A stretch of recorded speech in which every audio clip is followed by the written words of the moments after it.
Hello friends, welcome to Dan Law. Come to part 8 criminal law 500 plus MCQs. Okay, so question number 211 is for abatement by conspiracy. Options are given. A mere agreement between two or more persons to do an unlawful act is enough. Some act or illegal omission must take place in pursuance of an engagement between two or more persons to do an unlawful act. There must be an intentional aid by one person to another for the doing of an offense. None of these. तो इनमें से कौन सा इसका answer होगा? So some act or illegal omission must take place in pursuance of an engagement between two or more persons to do unlawful act. ये हो जाएगा abatement by conspiracy. आंसर इसका होगा B. Answer is B. Come to 212. The statement all murderers are culpable homicide. Okay, but all culpable homicide is not murders. Okay, all murders are culpable homicide, but all culpable homicide is not murder. So ये true है obviously, but एक तरीके से नहीं भी true है. Situation case पे देखा जाता है तो यहाँ पे लगाएंगे. सम टाइम होता है कई बार, तो ऑल ऑफ देम लगाएंगे. Okay, come to 213. Which is correct? In conspiracy there is no distinction between principal and accessory. In conspiracy principal and accessory are distinct. Okay, there has to be distinction between principal and accessory in all offenses. So all of these. क्या answer होगा इसका? देखिए इसका answer होगा in conspiracy there is no distinction between principal and accessory. अब होता क्या है जो बताता हूँ अभी. तो 213 का ए हो जाएगा. और एसेसरी क्या होता है? समवन हु इनकरेजेज और helps in plan a crime. अगर कोई क्राइम होता है तो उस क्राइम को करने के लिए क्या होता है कि वो क्राइम तभी होता है जब वहाँ पे कोई एसेसरी प्रेजेंट होता है. एनेसेसरी बिफोर द फैक्ट, जो कि फैक्ट देता है. सो मेन चीज समझना है कि डिफरेंस बिटवीन एसेसरी और प्रिंसिपल यही होता है कि ऑफन क्वेश्चन ऑफ फैक्ट और डिग्री ऑफ इन्वॉल्वमेंट पे ये होता है कि क्वेश्चन ऑफ फैक्ट क्या है और डिग्री ऑफ इन्वॉल्वमेंट क्या है. ओके, लेकिन एक चीज आपको याद रखना है कि an accessory can be charged and incited the same as the person who committed the crime even if he was not present at the time and the place the crime was committed. Okay, so accessory before the fact is someone who encourages or help to plan a crime. Okay, जो crime को करने में मदद करता है, मोटा मोटी ये समझ लीजिए आप. Okay, 214 culpable homicide is described in which section? 214 की अगर बात करें तो section 299 पता ही है. 215 theft in dwelling house is described in कौन सा सेक्शन है ये 215 का? So यहाँ पे हो जाएगा C. Okay, 380 आईपीसी याद होगा. ड्वेलिंग हाउस यानी कि आवासीय रहने योग्य घर. ओके, वहां पे अगर चोरी होती है तो. 216 homicide is justifiable as provided under section 76 of IPC, under section 77 of IPC, under section 78 of IPC. All of the above. All of the above इसका आंसर हो जाएगा. बिकॉज 76 की अगर बात करें तो mistake of fact and bound by law की बात करता है. 77 की अगर बात करें तो 77 में क्या बताया गया? 77 में बताया गया एक्ट ऑफ जज व्हेन एक्टिंग जुडिशियली. कोई एक्ट जज का होता है वो जुडिशियली वो चीज बता रहे हैं. और 78 पता ही है कि act done by a person justified और बॉन्ड बाई लॉ. ओके, जो एक्ट उसके द्वारा किया जाता है, समझ गए, जो बॉन्ड बाई लॉ होता है. तो ये तो आपको पता चल गया. Come to question number 217. The essence of sedition is intention, benefit और gains of the accused, result none of these. क्या होगा इसका आंसर 217 का? तो इसका आंसर हो जाएगा डी, नन ऑफ दीज. अब जैसे पता है कि आगे आते हैं क्वेश्चन 218 पे. ओके, तो 218 की अगर बात करें तो यहां पे क्या बात किया गया है कि to establish section 34 of IPC, common intention be proved but not overt act be proved. Common intention be proved but not overt act proved. Common intention and overt act both be proved. Common intention need not be proved but overt act be proved. None of these. So 34 section की अगर बात करें, 34 बात करता है, कई बार मैंने बताया है एमसीक्यू सीरीज में ही कि 34 जो होता है वो बात करता है common intention and common intention की. Okay, so the common intention और ओवर्ट एक्ट है वो मस्ट प्रूव होना चाहिए, मतलब होना चाहिए प्रूफ. तो इसका आंसर हो जाएगा B. Okay, come to question 219. For an offense of cheating, intention to cheat, intention to cheat should be present in the end, in the middle, both the above, from very beginning. From very beginning हो जाएगा, क्योंकि देखिए for the offence of cheating की अगर बात करें तो intention to cheat from the very beginning होना चाहिए. 219 का हो जाएगा डी. Come to 220. 220 की अगर बात करें, crime is essentially and immoral act, illegal act, illegal act ही हो जाएगा. क्राइम इलीगल एक्ट है, जाहिर सी बात है. Okay, come to question 221. Extortion is describe in which section of IPC. जाहिर सी बात है सेक्शन 383. कई बार मैंने एमसीक्यू सीरीज में बताया है कि एक्सटॉर्शन 383 में है. Okay, 222. An Indian citizen commits any offence out of India, he can not be prosecuted in India as the act was not committed in India. Can be prosecuted in India in the country where the offense was committed, can be prosecuted in India in any place in which he may be found. None of these. क्या answer हो जाएगा इसका? Answer होगा C, because can be prosecuted in India. जो law of land हमारा है, जो भी चलेगा, कोई भी ऑफेंस अगर कोई इंडियन सिटीजन करता है आउट ऑफ इंडिया तो उसका जो केस चलेगा वो पूरे भारत में चल सकता है, कहीं पे भी, in any place in which he may be found. Okay, can be prosecuted in India, कहीं भी अगर वो इंडिया की टेरिटरी में अगर फाउंड किया गया तो उसको मतलब प्रोसिक्यूटेड किया जाएगा, ठहराया जाएगा. ओके, अब आते हैं क्वेश्चन 223 की अगर बात करें. 223 में क्या बात किया गया है? Culpable homicide is causing death. Culpable homicide is causing death.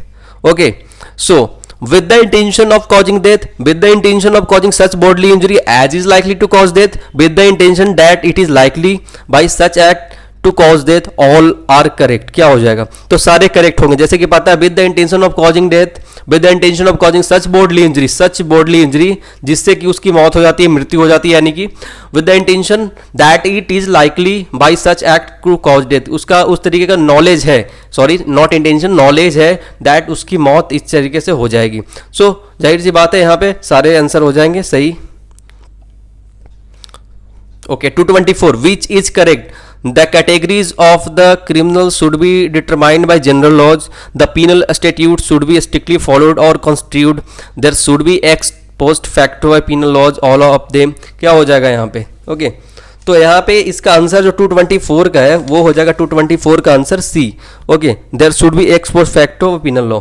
इसके बारे में आप जानते होंगे, like ex post facto law means the law that retrospectively, जो पहले retrospectively makes criminal conduct that was not a criminal when perform. Okay, जब perform हुआ था उसमें क्रिमिनल नहीं था, तो रेट्रोस्पेक्टिवली आप जानते ही हो. So come to question 225. Some person may use that threat और others may receive the property. In such a case all would be guilty of theft, robbery, extortion. What? 225 का हो जाएगा extortion. IPC सेक्शन 383 अभी मैंने बताया था आपको. Which section of IPC defines murder? कौन सा सेक्शन IPC का मर्डर का बताता है? तो 300 हो जाएगा. 302 में इसका पनिशमेंट है, 302 में. 27 बात करता है the defence of consent applies to private wrongs, public wrongs, both A and B, none of these. क्या होगा इसमें आंसर इसका? तो ये हो जाएगा private wrongs. Okay, 228. In two groups of man armed with deadly weapons deliberately, जानबूझकर मतलब इंटेंशन था, enters into an unlawful fight and that takes place. जाहिर सी बात है it is murder. Okay, come to question number 229. X with intention of causing Z death gave him severe blow on his head. X क्या करता है? कहीं ना कहीं एक्स का तो इंटेंशन था जेड का वो मारने का. ओके, अब जेड को वो मारना चाहता है तो उसने क्या किया, इसके सर पे ब्लो दिया. ओके, और वो बेहोश हो गया, अनकॉन्शियस हो गया. X believing Z to be dead, X को लगा कि वो जेड जो है वो मर गया है. ओके, अब उसने उसको उस तरीके से एविडेंस बनाने के लिए उसको क्या किया, बचने के लिए उसको पॉन्ड में फेंक दिया. उसको फेंकने के बाद क्या हुआ कि it was found that Z died because of drawing, डूबने से मरा है वो. X is guilty of what? अब यहाँ पे एक्स गिल्टी किस लिए होगा? कमिटिंग मर्डर के लिए गिल्टी होगा, बिकॉज एक्स का कहीं ना कहीं इंटेंशन तो जेड को मारने का है ही है. Okay, X intention was to kill Z. Okay, तो मारने का तो था ही. 230. The term offence means a thing made punishable by the penal code, a thing made punishable by the penal code or any special or local law in certain cases, both A and B, none of these. तो 230 का जो answer हो जाएगा वो हो जाएगा B, because a thing made punishable by penal code, okay, or any special law or local law in certain cases, ये बिल्कुल करेक्ट है. 231 की अगर बात करें, culpable homicide is not murder if it is committed with the consent of the victim who has completed 12 years of age, with the consent of the victim who has completed 18 years of age, when the offender is acting under the spell of madness, none of these are. क्या होगा answer बताइए इसका? with the consent of the victim who has completed 12 years of age, with the consent of the victim who has completed 18 years of age. ये सही answer हो जाएगा इसका. Okay 232 की अगर बात करें, which is an instance of criminal attempt. अब क्रिमिनल अटेम्प्ट के बारे में यहाँ पे बात किया गया है, तो इनमें से कौन सा एग्जाम्पल सही है या फिर सारे सही है यहाँ पे, या फिर कोई भी नहीं है, बताइए यहाँ पे 232 का. ओके सो यहाँ पे बताया गया है A procures colour with intent to make false coins, नहीं होगा criminal attempt. A is in possession of some offense photographs and he thoughts of publishing them. A with an intent to kill B administered sugar thinking it to be poison powder. None of the above. I think none of the above is answer because ये सारे तो होंगे नहीं. और 232 की अगर बात करें तो क्रिमिनल अटेम्प्ट की अगर बात करें तो when someone tries to commit a crime but fails, तो वो वाली केस हो जाती है. ओके कि कोई क्राइम करना चाहता है पर फेल हो गया, पर यहाँ पे कुछ ऐसा लग नहीं रहा. 233 की अगर बात करें, extortion shall be punished with imprisonment of either description for a term बीच में extend to 3 years and with fine. सीधे दिख रहा है 3 years एंड फाइन. पहले भी मैं एमसीक्यू सीरीज में बताया 3 years एक्सटॉर्शन का है और with fine. Okay 234 unlawful assembly is an offence against. Unlawful assembly is an offence. Unlawful assembly की जब भी बात करते हैं तो ये आ जाता है सेक्शन 141 से 160 के बीच में, आपने पढ़ा होगा. ये बात करता है पब्लिक ट्रैंक्विलिटी की. ओके पब्लिक ट्रैंक्विलिटी की बात करता है, तो इसको देख लीजिएगा. और यहाँ पे बात किया है disturbance of public order of peace के बारे में बात करता है. ओके तो पब्लिक ट्रैंक्विलिटी इसका आंसर हो जाएगा. Come to 235, culpable homicide is not murder if the accused is deprived of power of self control by grave and sudden provocation by the deceased, grave and sudden provocation by anyone, grave and sudden provocation by act of God. None of this. क्या हो जाएगा 235 का बताइए? 235 का हो जाएगा A, grave and sudden provocation by deceased, only deceased, क्योंकि तभी उसको मतलब कल्पेबल होमिसाइड मर्डर नहीं होगा. अब मर्डर के अंदर जो 5 एक्सेप्शन आपने पढ़े होंगे वो तो देखे ही होंगे आपने.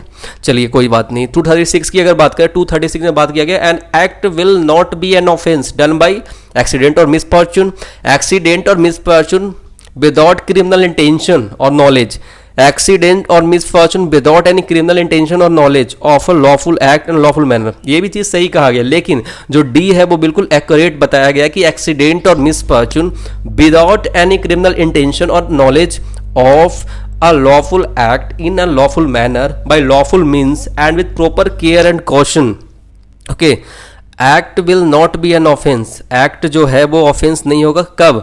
जब वो एक्सीडेंटली हो, मिसफॉर्चुनेटली हो, लेकिन उसका इंटेंशन क्रिमिनल इंटेंशन नहीं होना चाहिए, नॉलेज नहीं होना चाहिए, लॉफुल एक्ट में हो, लॉफुल मैनर में हो, लॉफुल मीन्स से हो, sorry, and proper care and caution से हो. ये चीज आप देख लीजिएगा एक बार.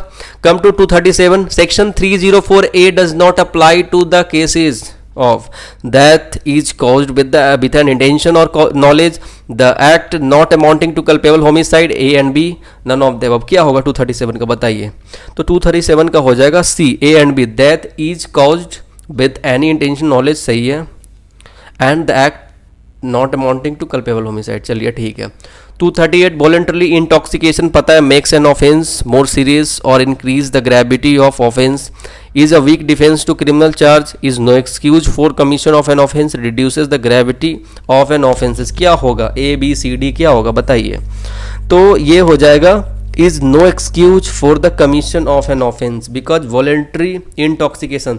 सेक्शन 85 और 86 पढ़ लीजिएगा आप, इसमें वॉलेंट्री और इनवॉलेंट्री के बारे में बताया गया है. ओके इनवॉलेंट्री और वॉलेंट्री के बारे में बताया गया है. 238 हो गया. 239 theft is an offence against movable property when the consent is not obtained at all, obtained by force, obtained by fraud, all of them. अब क्या हो जाएगा इसका आंसर 239 का बताइए?